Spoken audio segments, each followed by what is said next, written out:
Today, we're digging into the massive strategic pivot of Tosoh Corporation, one of the real heavyweights in Japan's chemical industry.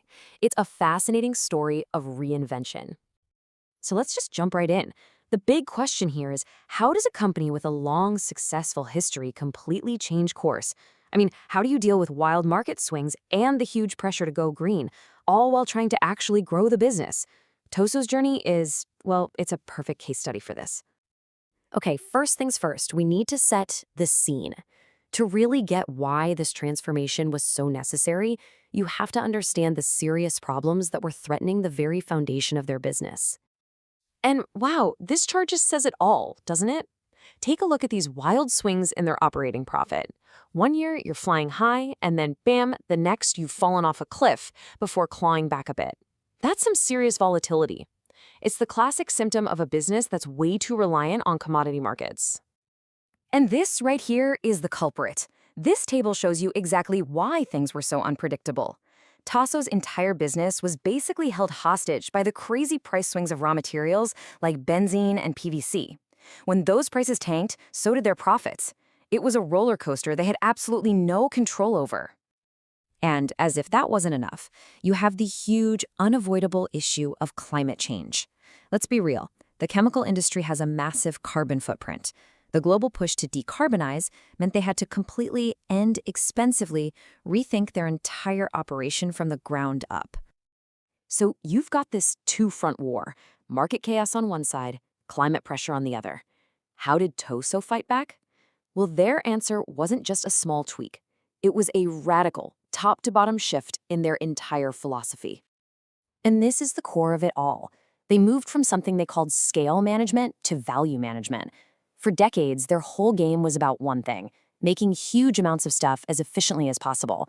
The new game? It's all about creating specialized, high-profit products. For a company built on the idea of massive scale, this wasn't just a strategy update, it was a full-blown cultural revolution aimed at getting off that commodity roller coaster for good. And here you can see that new philosophy in action. They completely tore down and rebuilt the company's structure. The old divisions, which were all about product types, are gone. Now they have this strategic two-pillar system, a stable, resilient chain business to be the foundation, and a high-growth advanced business to be the engine that powers their future. So let's really dive into this new structure. How exactly are these two pillars supposed to make the company stronger and more geared for growth? Well, their ambition is pretty clear. Just look at this target for 2030. They expect the advanced business to bring in 65% of the company's profit. That is a huge shift in where the company's value comes from, moving it firmly into those high-growth, high-value sectors. All right, so what exactly is the chain business?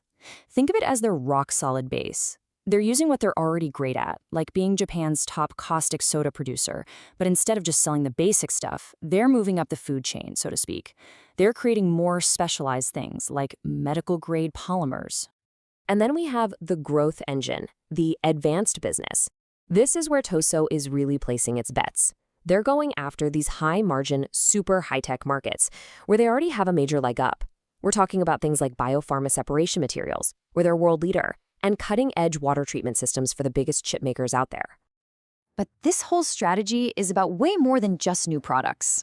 Maybe the boldest part of all this is how Tosoh is trying to prove that you can be sustainable and profitable at the same time, that those two things have to go together. And they're absolutely putting their money where their mouth is. Just look at that number, a planned investment of 1.2 trillion yen with a T by 2030, all focused on this green transformation.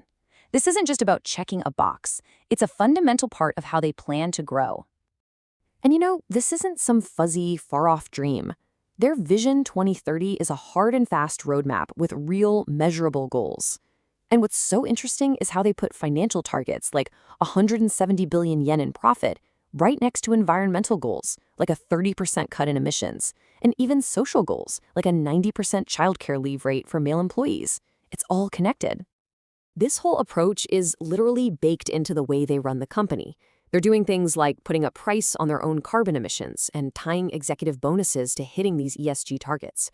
It guarantees that sustainability isn't some side project. It's at the core of every single business decision they make. Okay, so We've seen the problem, we've seen the plan, we've seen the investment. What's the final verdict on this whole transformation? What does the analysis show?